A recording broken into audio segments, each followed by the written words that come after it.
সব ষড়যন্ত্র করে যদি সব কোরআনের কপিগুলো যদি পড়ায় দেয়, আমরা নতুন কোরআন আবার তৈরি করতে পারবো কি পারবো না? কিভাবে পারবো? গোটা পৃথিবীতে 1 কোটি কোরআনের হাফেজ আছে। নবী বলেন এরা কাগজে লেখা কোরআন, আর হাফেজগুলো হলো জীবন্ত কোরআন। সেই জীবন্ত কোরআন কয়টা বাহির হলো? আরো জোরে বলেন কয়টা বাহির হলো? সৌভাগ্যবান এই ভৈরবের মানুষ, সৌভাগ্যবান ওই মানুষটি যে মানুষটি হাফেজ সাহেবদের লজিং রেখেছিল। বড় সৌভাগ্যবান ওই হাফেজের বাবা, বড় সৌভাগ্যবান ওই হাফেজের মা, যে হাফেজের মা তার সন্তানকে পেটে ধারণ করেছিল। কিয়ামতের দিন মুসিবতের কালে হাফেজের মার, হাফেজের বাবার মাথায় সূর্যের চাইতে উজ্জ্বল মুকুট তাদের বাপ মার মাথায় পরানো হবে।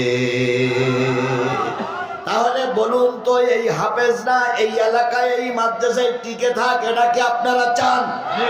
সবাই চান। এই হাফেজের এই হেফজখানার শত্রু যারা, তারা একটু হাত তোলেন। ভাই দয়া করে কথা বললেন না, আমার কথা বলতে বলেন। এই মাদ্রাসার হেফজখানার শত্রু যারা, তারা একটু হাত তোলেন। আল্লাহু আকবার। তাহলে আমরা সবাই ভালোবাসি না হেফজখানাকে? আচ্ছা, এই হেফজখানার আশপাশের লোকদের সঙ্গে আমার শত্রুতা থাকতে পারে, কিন্তু কোরআনের সঙ্গে তো আমার শত্রুতা নাই। কথা বলেন, কথা বলেন, কথা বলেন। হেফজখানার হাফেজ সাহেব বড় হুজুরের সঙ্গে আমার দ্বন্দ্ব থাকতে পারে, কিন্তু কোরআনের সঙ্গে তো আমার দ্বন্দ্ব নাই। আমি চাই কোরআনের হেফজখানারা টিকে থাক। তাই আল্লাহ রসুল বলেছেন, যদি পারো আলেম হও, না হলে কি হও? ছাত্র হও। এবার সবাইকে ছাত্র হতে পারবে? আল্লাহ নবী বলেন, যদি সবাই ছাত্র হতে না পারো, আলেমেরা হাফেজেরা যে পথে চলে, যে কথা বলে, সেগুলো তোমরা মেনে চলো। এখন বলুন তো, আলেমদের কথা আমরা কি সবাই মেনে চলতে পারি? কিছু ভুল ভ্রান্তি হয়ে যাচ্ছে না আমাদের? এবার নবী বলেন, যদি না পারো আলেমদের সঙ্গে মহাব্বত রাখো, তাদের একটু দাওয়াত করে খাওয়াও, তাদের একটু খোঁজ খবর নাও। হেফজখানার ছাত্ররা যখন রাস্তা দিয়ে বাহির হবে, তখন তারে বুকের ভিতরে একটু জড়ায়ে ধরো। পারলে একটু বিস্কুট কিনে দাও, পারলে একটু চকলেট কিনে দাও। ওই ছেলেটা খুশি হয়ে মাদ্রাসায় যেয়ে পড়বে। ওই ছেলেটা যখন কিয়ামতের দিন মাপ পেয়ে যাবে, তুমিও আল্লাহর জান্নাতে চলে যাবে। এই 4টে কাজ না করে যদি পঞ্চম কোনো কাজে তুমি জড়িত হও, নবী আমার বলেন তুমি ধ্বংস হয়ে যাবা, তুমি জাহান্নামী হয়ে যাবা। তাহলে এই হেফজখানারা টিকে থাক, এটা কি আমরা চাই? চাই, সবাই চাই। এখন চাইতে গেলে 2টা কাজ করা লাগবে। কয়টা? 1 নম্বর, হেফজখানায় ছাত্র দেওয়া লাগবে। হেফজখানাটা খুব ভালো করে সাজাইছেন, একটাও ছাত্র নেই। হেফজখানা টেকবে না বন্ধ হবে? মুসলমান কথা বলেন, টেকবে না বন্ধ হবে? বিরাট সুন্দর কায়দা করে একটা গরু রাখার ঘর করেছেন, একটাও গরু নাই। তাইলে ওই ঘর কি রাখা যাবে না? ভেঙে ফেলতে হবে। হেফজখানা তৈরি করেছেন, ছাত্র নাই, তাহলে এই হেফজখানা টিকে থাকবে? তাহলে এই হেফজখানা টিকে রাখতে গেলে আগে দিতে হবে কি? ছাত্র। 2 নম্বর, এই হেফজখানা টিকে রাখতে গেলে কিছু হুজুর থাকবে, ছাত্র থাকবে, থাকার জায়গা লাগবে, বসার জায়গা লাগবে। এই জন্য কিছু অর্থ দিতে হবে। এই অর্থ দিয়ে আর ছাত্র দিয়ে যদি আমরা সাহায্য করতে পারি, আমি আল্লাহর কোরআনের নামে কসম করে বলতে পারি, কিয়ামত পর্যন্ত এই হেফজখানা বন্ধ হবে না। এখন আমাদের দেশের কিছু লোক আছে বিরাট দরদি, একটা টাকাও দেবে না, কিন্তু কান্তি কান্তি 1 বোতল পানি বের করতে পারে। আজকে মাহফিল শেষ করে যেই বলবে, আল্লাহ এবছর 2টি হাফেজ সাহেব বাহির হলো, আগামী বছর 4টি হাফেজ সাহেব যেন বাহির হয়, হেফজখানা যেন কিয়ামত পর্যন্ত টিকে থাকে। কান্তি কান্তি 1 বোতল পানি হয়ে গেছে। আজকে পকেটে টাকা আছে, একটা টাকাও হেফজখানায় দিল না। ও কি হেফজখানার পক্ষে না বিপক্ষে? এই হেফজখানার পক্ষে না বিপক্ষে? আবার একটা লোক মোটেও কান্নাকাটি করি নাই, কিন্তু সে নিয়ত করেছে একটা ছেলের জায়গা রাখবে, আর নিয়ত করে যে কয়টা টাকা ছিল তার কিছু টাকা মাদ্রাসায় দিয়ে গেছে। বলুন তো যাই কি টাকার নিয়ত করলো আর হেফজখানায় টাকা দিল, এ কি হেফজখানার পক্ষে না বিপক্ষে? পক্ষে। এখন আপনারা পক্ষে আছেন, কারাগারের হাত তোলেন। আমি হেফজখানার পক্ষে। কারা কারা হেফজখানার পক্ষে? দেখেন যে লোকগুলো হাত তোলেন এই লোকগুলো হেফজখানার বিপক্ষে। দেখেন দেখেন দেখেন কারাগার হাত তোলেন, দেখেন খেয়াল করেন পাশে আছে, দেখেন হাত তুলে নিয়ে হেফজখানার শত্রু। এ চাই কোরআন বন্ধ হয়ে যাক, এ নিশ্চয়ই ও আগের দলের লোক। কারণ আগে যারা সরকারে ছিল তারাই হেফজখানা চায়নি। কথা বলেন ঠিক না বেটি?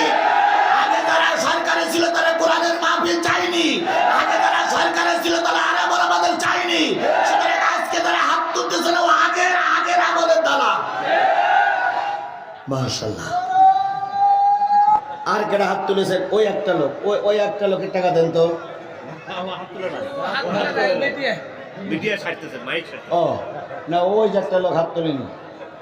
এই ছেলে ওর কাছে দাও তো, ওই টাকাটা ওর কাছে। ওই ছেলেটার কাছে দাও, ওই ছেলেটার কাছে দেন, এই ছেলেটা দাও তো, বঞ্চিত না হয়। এই জন্য আমি একটু সহযোগিতা করেছি, এই ভাইরা সহযোগিতা করেছি। এইবার আপনার কাছে 2 টাকা থাক, 10 টাকা থাক, 50 টাকা থাক, 100 টাকা থাক, 200 টাকা থাক, আছে না? কার কার কাছে টাকা আছে? এবার হাত তোলেন তো, কার কার কাছে টাকা আছে? মাশাআল্লাহ। এই ভাই বস, ওখানে বস, ওখানে বস, ওখানে বস। সবার কাছে টাকা আছে না? এইবার এই টাকাগুলো, এই হাতগুলো সব পকেটে ঢুকান। যার যা দেওয়ার মতন আছে বের করেন। আমি কিন্তু ওই 2 ভাইকে দিচ্ছি শুধু ওরা দান করার জন্য। এবার বের করেন, সবাই বের করেন। আমি বের করেছি, বের করেন, বের করেন, সবাই বের করেন, সবাই বের করেন। এই এখন ব্যাগ যাবেন, এখন ব্যাগ যাবেন, এখন হেফজখানার জন্য আমার এই ব্যাগ এখন রাখো, ব্যাগ এখন রাখো। এই ছেলে এখন বসো, আমাকে কাজ করতে দাও। এই হেফজখানার জন্য 20 টাকা, 50 টাকা, 100 টাকা, 200 টাকা, 500 টাকা আমি ওই 2টা লোকরে 50, 100 টাকা দান করেছি। মানে হলো আপনাদের কাছে দাবি কত? সবার কাছে দাবি কত? এখন 50 টাকা যদি না থাকে 20 টাকা আছে। সেই 20টা টাকা কারা কারা বের করেছে? 10 টাকা কারা বের করেছেন? 50 টাকা কারা বের করে? তারা একটা হাত তোলেন। এবার 2 টাকা থাকলে হাত তোলেন, 2 টাকা থাকলে হাত তোলেন। কারণ আপনি তো হাত তুলেছিলেন, আপনার কাছে টাকা আছে। এই টাকাগুলো সব হাতে করে রাখেন, সব হাতে করে রাখেন, সব হাতে করে রাখেন। বাস এইবার ছেলেরা, জি জি জি, এইবার ছেলেরা জি, মাশাআল্লাহ দেন 1000, 500, 10। এই দেন ভাই, আপনি টাকা দেন, দেন টাকা দেন। জি ভাই 100, জি দেন দেন। এদিক এদিক এদিক এদিক আগে দেন আলহামদুলিল্লাহ। যাই তাই দেন। আমি তো আপনাকে 10,000 চাইনি, আমি তো আপনাকে 50,000 চাইনি। জি জি স্যার, জি জি জি জি। এবার আপনারা দেন, সবাই দেন। মাশাআল্লাহ। সবার টাকা এখানে কবুল হবে না। যাদের পকেটে টাকা আছে দেন নাই, কিয়ামতের দিন আল্লাহর কাছে কৈফিয়ত দেবেন। ভাই আমি আপনার কবরে যাব না, আপনি আমার কবরে যাবেন না। আজকে কোরআনের জন্য আপনি দান দিলেন না, এই টাকা কিয়ামতের দিন আপনার বিরুদ্ধে আল্লাহর কাছে নালিশ করবে আল্লাহ। এ হলো ইবলিসের চামচা। পকেটে টাকা ছিল, একটা টাকাও দেয়নি। দয়া করে সবাই দেন, সবাই দেন। মা বোনদের কাছে নিশ্চয়ই প্যাকেট চলে গেছে, মা বোনেরাও দিবেন। ভাই প্রতিষ্ঠানের জন্য কাজ করতেই হয়, এখানে কাজ করাই লাগবে। প্রতিষ্ঠান, এই প্রতিষ্ঠান যদি টিকে না থাকে তাহলে হাফেজ তৈরি হবে না। প্রতিষ্ঠান টিকে না থাকলে কোরআন চালু থাকবে না। কথা বলেন ঠিক না ঠিক? এই জন্য প্রতিষ্ঠান টিকাই রাখার জন্য আমাকে একটু না না, ও যারা চলে যাবে ওরা বললেও যাবে, না বললেও যাবে, তবে কোরআনের কোনো বন্ধু চলে যাবে না। আল্লাহ আমাদের কবুল করুক। যারা অন্তত আমার ওয়াজ শুনেছে তারা মনে করবে না যে চলে যাইতে হবে, তারা থাকবে। আল্লাহ সবাইকে কবুল করুক, আল্লাহ সবাইকে কবুল করুক, আল্লাহ সবাই দেওয়ার তৌফিক দান করুক। মাশাআল্লাহ, আলহামদুলিল্লাহ। এবার একটা জোরে তাকবীর দিয়ে আমরা কোরআনের আলোচনা শুরু করি। ভাই আমি কালেকশনটা করে কমিটির কাছে দিলাম, কমিটি খুশি হলো। এবার আমরা নির্দ্বিধায় সন্তুষ্ট চিত্তে নির্ভয়ে আল্লাহর কোরআনের আলোচনা করতে পারবো। ইনশাল্লাহ বলেন। কয়রা উল্লাপাড়া। আচ্ছা আচ্ছা, মাশাআল্লাহ, 500 টাকা দান করেছে আমার ভাইরা। জোরে একটা তাকবীর দেন, নারায়ে তাকবীর। বাজান তোমার যত আছে দেও, কালকে মাহফিলটা করতে দিও আমার। নারায়ে তাকবীর। আল কোরআনের আলো, তোমার নেতা আমার নেতা, দুনিয়ার মুসলিম, লিল্লাহে তাকবীর। বন্ধুগণ, যা দিলেন কাকে দিলেন? কোরআনকে দিছেন। কাকে দিছেন? কিয়ামতের দিন এই কোরআন কারোর পক্ষে কথা বলবে, এই কোরআন কারোর বিপক্ষে কথা বলবে। কথা বলেন ঠিক না ঠিক? আচ্ছা নাজমুল 500 টাকা। আচ্ছা ঠিক আছে, পানি আর চা দেন। বন্ধুগণ, এই কোরআন এমন একটা কিতাব, যে কিতাব কারোর পক্ষে সুপারিশ করবে, কারোর পক্ষে বিপক্ষে আল্লাহর কাছে নালিশ করবে। এমনটি যেন না হয় কোরআন আমার বিপক্ষে সুপারিশ করেছে, আমি জাহান্নামে গেছি।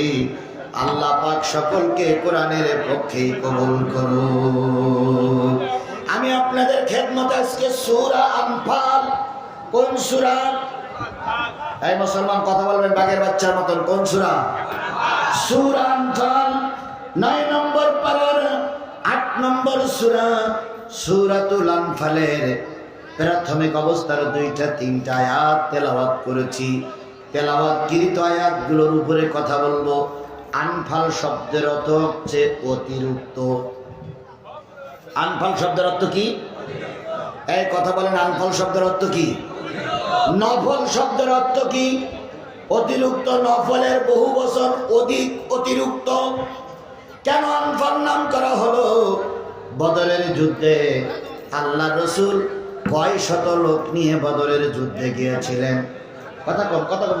ভাই ভাই, এগুলো রেখে দেন, আমার এখানে ডিস্টার্ব করেন। আপনার পরে গোনাগুনি করবেন, বেঁধে রেখে দেন, পরে নেন। জি জি, রেখে দেন, এক জায়গায় রেখে দেন। আমি চলে যাওয়ার পরে এখানে বসে পড়বেন। বদরের যুদ্ধে মুসলমানদের সংখ্যা কত?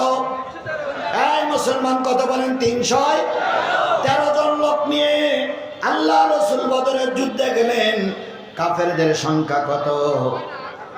আরো জোরে বলেন। 1000 কাফেরের মোকাবেলা করে আল্লাহর নবী 313 জন লোক নিয়ে বিজয় অর্জন করেছে। তাহলে 1000 লোকের মোকাবেলায় যদি 313 জন লোক ময়দানে দাঁড়িয়ে মোকাবেলা করতে পারে, ভারত আমাদের ভাই দেখায়ও না। তোমার অনেক লোক থাকতে পারে, কিন্তু তুমি জাতিতে কাফের।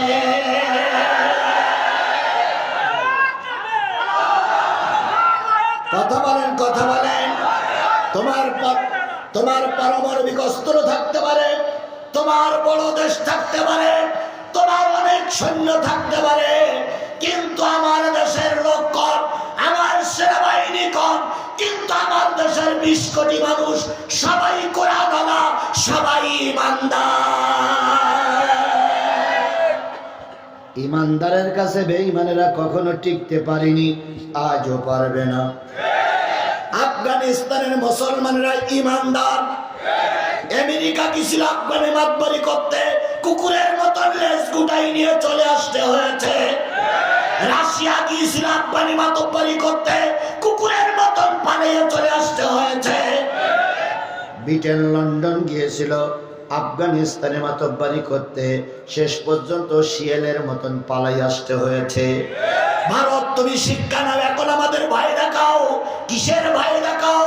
তোমরা আমাদের কাছে অনেক বড় দেশ হতে পারো, কিন্তু আমার ইমানদারের কাছে তোমরা কিচ্ছু না। ফাজলামি যা করেছো আর ফাজলামি করার চেষ্টা করবে না। একবার ক্ষমা করে দিয়েছি, দ্বিতীয়বার আর ক্ষমা করা হবে না। কথা বলেন, কথা বলেন, কথা বলেন, কথা বলেন।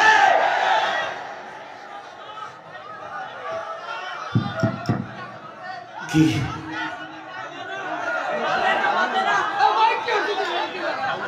আমি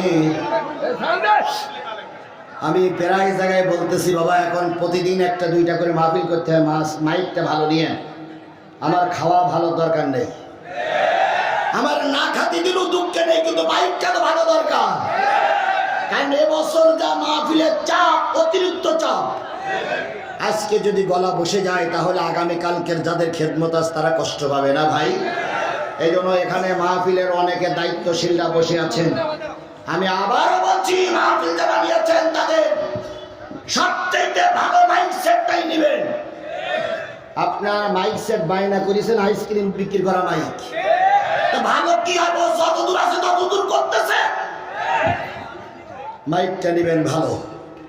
আল্লাহ আমাদের কবুল করুক। ভাই যতই চেষ্টা করি চেয়ার ভালো হবে না। এখন ওরাও কি কম চেষ্টা করতেছে? ওরা কি চায় যে খারাপ হোক? কিন্তু ওদের চেষ্টাই পর্যন্তই। এখন এই জন্য সবাইকে মেনে নিতে হবে। আজকে হয়তো কিছু কথা কি শুনতে কষ্ট হচ্ছে, ওদেরও কাজ করতে দেন। আল্লাহ আমাদের পর রহমত করুক। আর আগামীতে যারা মাহফিলের দাওয়াত নিয়েছেন, কিচ্ছু দরকার নাই, মাইকটা যেন ভালো হয়। আল্লাহ আমাদের কবুল করুক। আমার ভাইয়েরা, আমি যে জিনিসটা বোঝাতে চাচ্ছিলাম, বদরের যুদ্ধে মুসলমানদের সংখ্যা কত? আরেকটু জোরে বলেন, মুসলমানদের সংখ্যা কত? ভারত এখন আমাদের জুজুর ভয় দেখায়, সীমানা বন্ধ করে দেব, ঝাল পেজ আসতে দেব না। ওদের এখন থরহরি কম্প লেগে গেছে। পাকিস্তানের কেবল 2টো জাহাজ বাংলাদেশে এসেছে, সেই ভয়ে ভারত এখন চিন্তা করতেছে মাল বিক্রি করার আর কোনো জায়গা নাই। আবার আজকে কি শুনলেন? সকল ইসলামী দলের নেতৃবৃন্দ কোথায় সফর করেছে? ভারত চিন্তা করতেছে চীনের সঙ্গে যদি যোগাযোগ হয়েই যায় আমার অবস্থা কেরাসিন। আর ভারত, তুই ভালো করে শুনে রেখে দাও, আমরা একা নই। তোমার এক পাশে আছে পাকিস্তান, তোমার এক পাশে আছে আফগানিস্তান, তোমার আর এক প্রান্তে আছে জম্মু কাশ্মীর, আজাদ কাশ্মীর, আর এক পাশে আছে বাংলাদেশ। চারিপাশ থেকে যদি নারাই তাকবীর স্লোগান দিয়ে তোমার এলাকায় ঢুকে পড়ি, তোমার বাঁচার মতো কোনো লাইন থাকবে না, কোনো লাইন থাকবে না, কোনো লাইন থাকবে না। বিএনপি ভাইদের জন্য আজকের একটা বিরাট আনন্দের দিন। এখানে যারা বিএনপি করতেছেন, আপনার জন্য বিরাট একটা আনন্দের দিন। 21শে আগস্টের গ্রেনেড হামলায় আমাদের দেশের সম্পদ তারেক জিয়ার রায় হয়েছিল, সাবেক স্বরাষ্ট্রমন্ত্রীর রায় হয়েছিল। আজকের কোর্টের মাধ্যমে তাদেরকে বেকসুর খালাস দেওয়া হয়েছে। আজকে বিএনপির আনন্দের দিন, তার মানে আমরা ধারণা করছি খুব তাড়াতাড়ি তারেক জিয়া আমাদের দেশে আসবে। আর তারেক জিয়া দেশে আসা মানেই বিএনপিরা উজ্জীবিত হবে। কথা বলেন ঠিক না বেটি?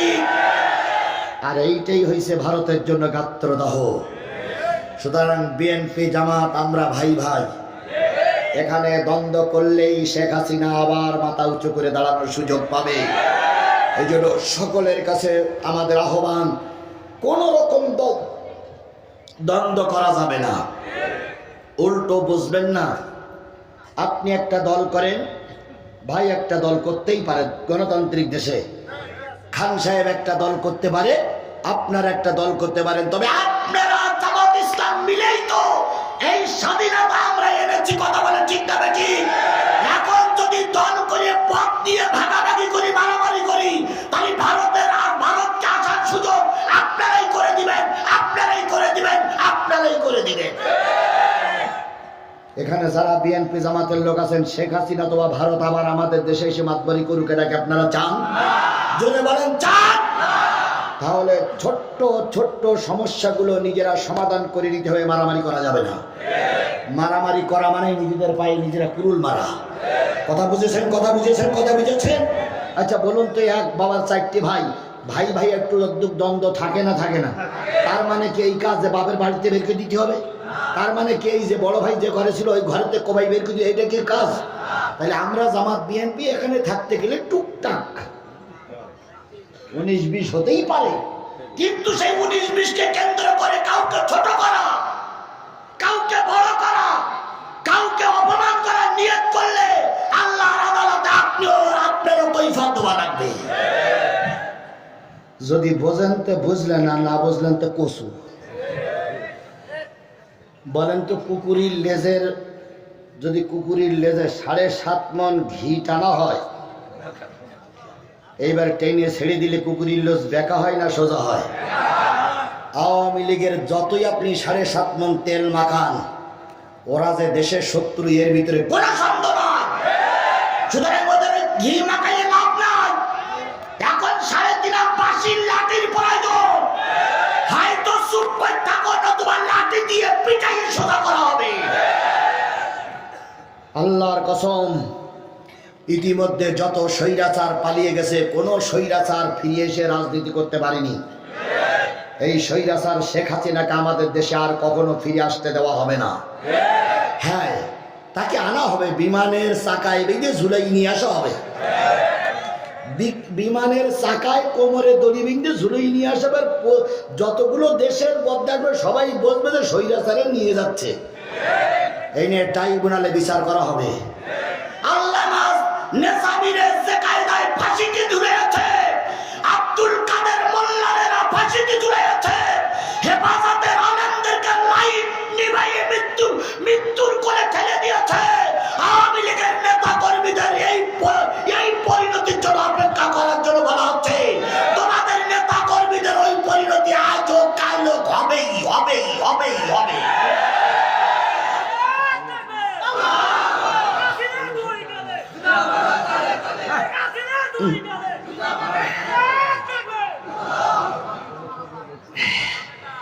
এগুলো আপনাদের মহাব্বতের কথা, কিন্তু এসব কথা না বলাই ভালো। আল্লাহ আমাদের সবাইকে ধৈর্যের সঙ্গে কবুল করুক। সকলে মিলে বলুন আমিন। আল্লাহ নবী বদরের যুদ্ধে জিতে গেলেন। সাহাবীরা 4টে ভাগ হয়ে গেল। কয় ভাগ? 1 ভাগ আল্লাহ নবীকে হেফাজত করতেছিলেন, আর 1 ভাগ কাফেরদের তারাই নিয়ে চলে গেল। ধর ধর ধর আবু জেহেলের বংশধর। আর 1 ভাগ আহত নিহত ভাইদেরকে খেদমত করতেছিলেন। আর 1 ভাগ গনিমতের মাল কাফের রাজা ফেলে রেখে গেছে, ওইগুলো কুড়াই এক জায়গায় করতেছিলেন। এবারও যখন বদরের প্রান্তর মুসলমানদের সব এক জায়গায় হয়ে গেল, যারা মাল কুড়ালো তারা বলল এগুলো সব আমার, কারণ আমি অতিরিক্ত মাল কুড়িই পাইছি রাস্তায়। কাফেরেরা চলে গেছে, আর কি রেখে গেছে? মাল ফেলাই রেখে গেছে, এগুলো আমার। এবার যারা নবীকে হেফাজত করতেছিলেন তারা বললেন, আরে ভাই, নবীর জন্য যুদ্ধ করেছি, নবী যদি না বাঁচে তাহলে তুই মাল নিয়ে করবি কি? সুতরাং তোর এই মালে আমারও অংশ আছে। আর একদল বলতেছিল, আমার আহত ভাই বদরের প্রান্তরে কাঁদতেছে, তার পানি খাওয়াইছি, তার সেবা করেছি, তাকে ধরে নিয়ে ডাক্তার কবিরাজি করেছি, সুতরাং এই মালে আমার ভাগ আছে। আর একদল বলতেছে, আমরা যদি কাফেরদের না তারাই দিলাম তাহলে তোরা মাল পাতিস কই? 4 দল যখন ভাগ হয়ে গেল, নবীর দরবারে 4 দল যে বলতেছি, ইয়া রাসূলুল্লাহ, আমরা কি গনিমতের মালে অংশ পাবো না?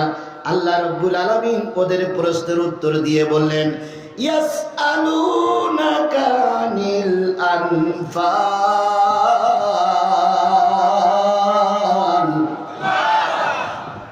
কুলিল আনফালু লিল্লাহি ওয়ার রাসূল। কাফেরেরা যাইতে পারেনি আর ক্ষমতার দ্বন্দ্ব। দেখেন, শিক্ষা নেন। কাফেরেরা এখনো 10 কিলোমিটার যাইতে পারেনি, এখনো কেবল বদরের প্রান্তরে আছে তারা। আর তোরা গনিমতের মাল নিয়ে এখন টানাটানি শুরু করেছিস। আমরাও খেয়াল করতেছি, আওয়ামী লীগের দেশ থেকে পালিয়ে যাবার আগেই বিএনপি ক্ষমতায় যাবে না জামাত ক্ষমতায় যাবে, তাই নিয়ে টানা পড়েন কিছুটা জায়গায় শুরু হয়েছে। না, এটা না পড়েন করা যাবে না। আল্লাহ বলতেছে, ও নবী তোমার কাছে প্রশ্ন করতেছে, গনিমতের মাল কারা পাবে, গনিমতের মাল কারা অংশদার?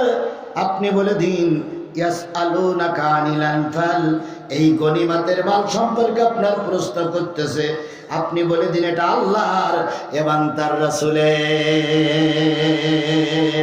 এই যে গনিমতের মাল এক জায়গায় করেছি, এর সব অংশীদার কার? আচ্ছা, আল্লাহ যদি সাহায্য না করতো তাহলে এই গনিমতের মাল পাওয়া যেত? আর রসুল যদি নেতৃত্ব না দিত তাহলে এই গনিমতের মাল পাওয়া যেত?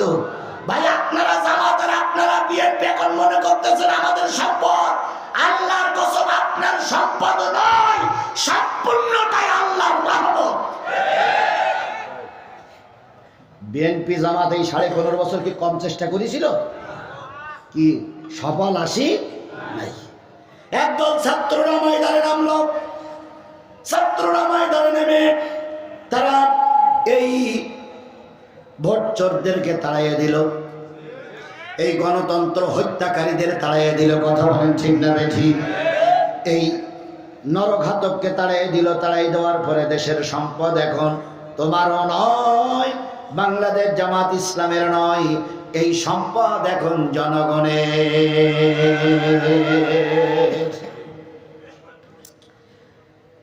ফাত্তাকুল্লাহ, আল্লাহ বলতেছে আমারে ভয় করো। কাকে ভয় করো?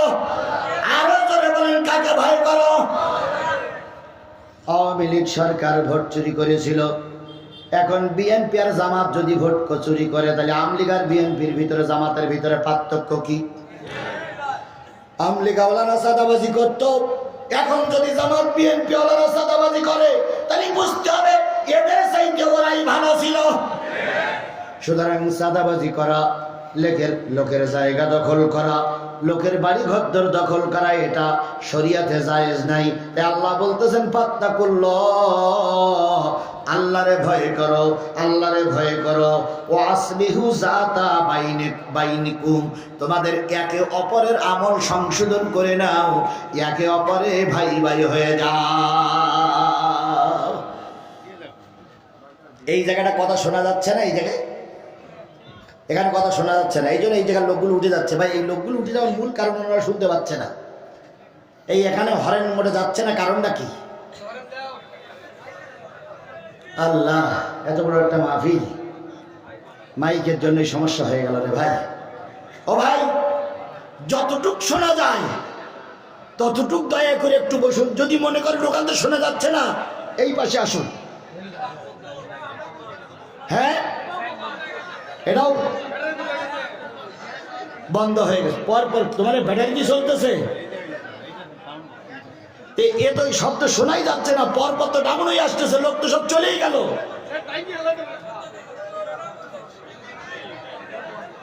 আমি তো ভালো বুঝতে পারছি না, এখানে তো শব্দ আসতেছে না।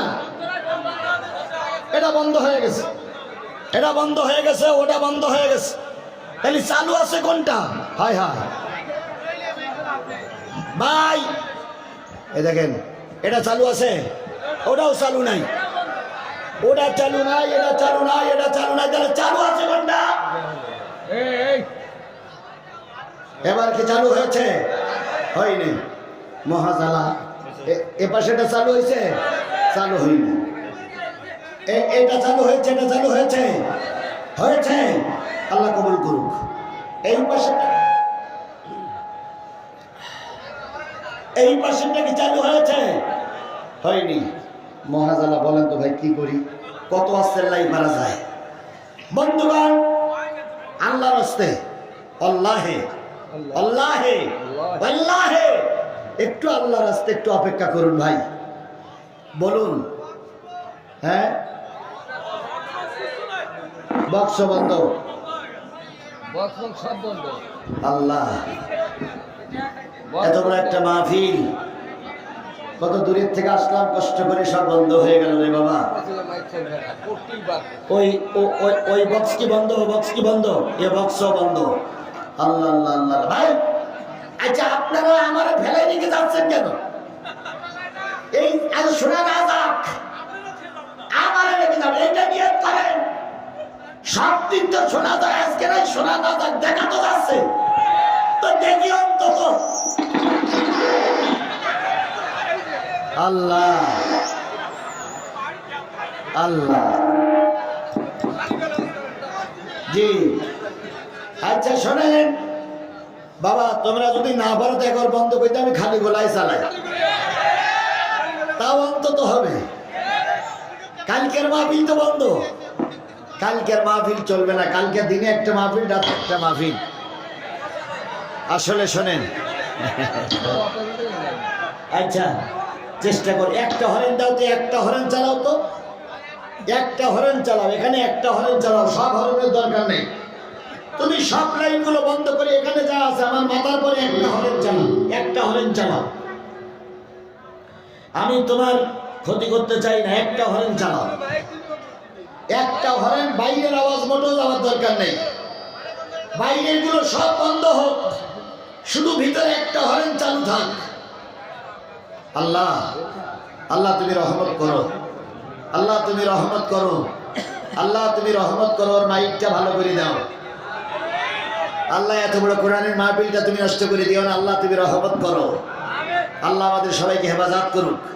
আরেকটু জোরে বলেন আমিন, আরেকটু জোরে বলেন আমিন। আমি অনেক কথা বলেছি, আজকে একটা নতুন সাবজেক্টের পরে কথা বলতে চেয়েছিলাম, কিন্তু দুঃখ, খুব কষ্ট হচ্ছে। বন্ধুগণ শোনা যায়? এই সাউন্ড বক্সটা বন্ধ হলে কেন? চালু হয়েছে, এটা কি চালু হয়েছে? এটা চালু হয়নি। বন্ধুগণ যে জিনিসটা বোঝাতে চাচ্ছিলাম সেটা হলো, আমি তো একটা বাদ দিছি, একটাই চালু করেছি। সেটা হলো আল্লাহ রাব্বুল আলামিন বলতেছেন, নিয়ত সহি করে নাও, আল্লাহরে ভয় করো, নিশ্চয়ই করে নাও। ওয়াতিউল্লাহ ওয়া রাসূলাহু, আল্লাহ এবং রাসূলের অনুগত করো। ইন কুনতুম মুমিনিন, যদি তোমরা মুমিন হও। আল্লাহর পরে ঈমান আনো, কারণ আল্লাহর ভয় দিলে না থাকলে মুমিন হওয়া যায় না। যাদের হৃদয় আছে আল্লাহর ভয়, তারা কভু পথ ভুলে যায় না, তারা কভু পথ ভুলে যায় না। আল্লাহর প্রেম ছাড়া এই দুনিয়ায় কারো কাছে কোনো কিছু চায় না। রাতের আধারে যারা সেজদাতে রয়, দু চোখের অশ্রুতে নদী যেন বয়। ছলনার হাত ছানি যতই আসুক, পিছনে ফিরেও তাকায় না। যাদের হৃদয় আছে আল্লাহর ভয়, তারা কভু পথ ভুলে যায় না। এতক্ষণ আল্লাহ পাক বললেন ওই বদরের যুদ্ধের মানুষদের কথা, এবার আসতেছে আমাদের কথা। আল্লাহ বলতেছেন, ইন্নামাল মুমিনুন আল্লাযীনা ইযা যুকিরাল্লাহু ওয়াজিলাত কুলুবুহুম ওয়া ইযা তুলিয়াত আলাইহিম আয়াতুহু যাদাতুহুম ঈমানা ওয়া আলা রাব্বিহিম ইয়াতাওয়াক্কালুন। প্রকৃত মুমিনদার তারাই যাদের সামনে জিকির করলে আল্লাহর দেল, যাদের সামনে জিকির করলে মানুষের দেলগুলো নরম হয়ে যায়, আর যাদের সামনে কোরআন তেলাওয়াত করলে তাদের ঈমান বৃদ্ধি পায়। আর ওই লোকগুলো আল্লাহর উপরে ছাড়া কারোর উপরে তাওয়াক্কুল করে না। ও আমার জাতি ভৈরবের মুসলমানেরা, তাওয়াক্কুল করতে হবে কার উপরে? আরো জোরে বলেন, তাওয়াক্কুল করতে হবে কার উপরে? মানুষের উপরে তাওয়াক্কুল করলে আল্লাহ বরকত দেয় না, তাওয়াক্কুলটা করা লাগবে আল্লাহর উপরে। আবু হুরায়রার নাম কি আপনারা শুনেছেন? আবু হুরায়রা তখন ছোট, খুব ছোট, কেবল কালেমা পড়ে মুসলমান হয়েছে। আবু হুরায়রা বাড়ির থেকে চলে আসলেন, জাতি তাকে বের করে দিল, পরিবারের লোক তার বিপক্ষে চলে গেল, পরিবারের লোক তাকে মারতে শুরু করলো। এলাকায় যখন রাস্তায় ঘুরে বেড়ায়, প্রতিটা মানুষ তাকে ধিক্কার দেয়, তুই কেন কালেমা পড়তে গেলি, তুই কেন মুসলমান হলি, তুই কেন কালেমা পড়েছিস, তোর সমাজে দাম নেই। আবু হুরায়রা বাধ্য হয়ে নবীজির দরবারে চলে গেল। আহলে সুফফার ভিতরে, আহলে সুফফার ভিতরে সকল সময় কিছু মুসাফির থাকতো। ওই গ্রুপের ভিতরে 40 জন হতো, 50 জন হতো, 70 জন হতো, 100 জন হতো। আহলে সুফফা বলে ওই লোকদেরকে যারা কালেমা পড়ার পরে পরিবার তাদেরকে তাড়িয়ে দিয়েছে। ছেলে কালেমা পড়েছে বাপ বিরোধী, বাপ কালেমা পড়েছে পরিবার বিরোধী, ভাই কালেমা পড়েছে ভাই বিরোধী। এইরকম লোকগুলো রসুলের মসজিদে এসে শুয়ে থাকতেন। মসজিদে শুয়ে থাকার পর সকাল সন্ধ্যা দুপুরে যদি কিছু হাদিয়া আসতো, এই হাদিয়া তারা ভাগ বটারা করে খেয়ে ফেলতো। এক লোকমা এক বাটি দুধ আসলে সবাই ভাগ করে খেয়ে ফেলতো। একটু খেজুর আর একটু পানি আসলে তারা সেগুলো ভাগ করে খেয়ে ফেলতো। এভাবে খাইতো আর সারাদিন মসজিদে নববীতে বসে থাকতো। এমন একটা সময় গেছে এক কাপড়ে সব কিছু হয়েছে, একটা কাপড় বুকের পরে বেঁধে রাখতো, ওটাই জামা, ওটাই লুঙ্গি, ওটাই পায়জামা। কি এবার কি শোনা যাচ্ছে? শোনা যাচ্ছে? অসুবিধা হচ্ছে কাদের? এদিকার লোক শুনতে পাচ্ছেন, তবে ভালো বুঝতে পারতেছেন না, এটাই তো। এখন কি করা? যতটুকু বুঝতে পারে এতটুকু একটু ধৈর্য ধরুন। আল্লাহ আপনাকে ধৈর্য দিলে পরকালের মুক্তি দেবে, পরকালের সম্মান বাড়িয়ে দেবে। আমার ভাইরা এক কাপড়ে নামাজ পড়তেন, এক কাপড়ে ঘুমাতেন, এক কাপড়ের একদিন 24 ঘন্টা থাকতেন। যারা আয়না ঘরে গিয়েছিল তাদেরকে বছরের পর বছর একটা কাপড়ে থাকতে হয়েছে। কথা বলেন ঠিক না বেঠিক? আমি তার জ্বলন্ত প্রমাণ। আমাকে 5টা দিন ওরা আয়না ঘরের ভিতরে রেখেছিল। এই 5 দিনের ভিতরে কাপড় পরিবর্তন তো দূরের কথা, ওরা গোসলও করতে দিত না। এরপরে যখন বলতাম ভাই একটু পেশাব করব, ওরা বালতি এনে দিত, বালতিতে পেশাব করো। বলতাম একটু টিস্যু দেন, ওনারা বলতেন টিস্যু আপনার জন্য হবে না। যখন বলতাম বাথরুমে যেতে হবে, পায়খানায় যেতে হবে, তখন ওরা পায়খানাটা দেখাই দিতেন। অনেক সময় পায়খানার ঘরের ভিতরে কোনো পানি থাকতো না, কাপড় দিয়ে মুছে আবার ওদের সঙ্গে আসতে হয়েছে। ঠিক এরকম নির্যাতন, এরকম অত্যাচার, এরকম কষ্ট অতীতের লোকদের হয়েছে। ওই আহলে সুফফার ভিতরেও ছিল। 3 দিন 4 দিন পর্যন্ত কোনো খাবার তাদের জুটতো না। হঠাৎ করে 4 দিন পর একটা পিয়ালা একটু দুধ এসেছে। আবু হুরায়রা বর্ণনা করেন ওই দিন আমাদের সংখ্যা ছিল 40-এর উপরে। দুধ এসেছে কতটুকু? 1 পেয়ালা। আবু হুরায়রা ছিলেন ছোট মানুষ। তিনি বলেন আমি দুধগুলো হাতে নিলাম, হাতে নিয়ে সর্বপ্রথম নবীর দরবারে গেলাম। নবীর দরবারে যেয়ে বলতেছি ইয়া রাসূলুল্লাহ, 7 দিন পরে 1 পেয়ালা দুধ এসেছে। আমার ধারণা ছিল নবী বলবে দুধগুলো তুমি সব খেয়ে ফেলো, কাউকে দেওয়া লাগবে না। কিন্তু নবী তা বললেন না। নবী বললেন আবু হুরায়রা, তোমাদের সঙ্গে আহলে সুফফায় কয়জন লোক আছে? আবু হুরায়রা বলেন ইয়া রাসূলুল্লাহ, সব মিলে 39 আর আপনি মিলে 40। তাহলে 40 জন লোক কয়দিন না খাওয়া? দুধ এসেছে কতটুক? 1 পেয়ালা। নবীজি বললেন সবাইকে দাওয়াত করো। আবু হুরায়রা বলেন ইয়া রাসূলুল্লাহ, দুধ কিন্তু 1 পেয়ালা। নবীজি বললেন ওটাই তো দেখতে পাচ্ছি। আবু হুরায়রা বলেন ইয়া রাসূলুল্লাহ, যদি অনুমতি দিতেন আপনাকে দিতাম, আর বাকিটুক হয়তো আমি খাইতাম। নবী বললেন না না আবু হুরায়রা, ওরাও ক্ষুধার্ত, তুমিও ক্ষুধার্ত, আমিও ক্ষুধার্ত। এতটুক যদি অতীতের মানুষরা বুঝতো, আল্লাহর কসম, কারোর নামে 20টা মামলা, কারোর পরনের কাপড় ছিল না, আর কেউ কোটি টাকার মালিক হতে পারত না।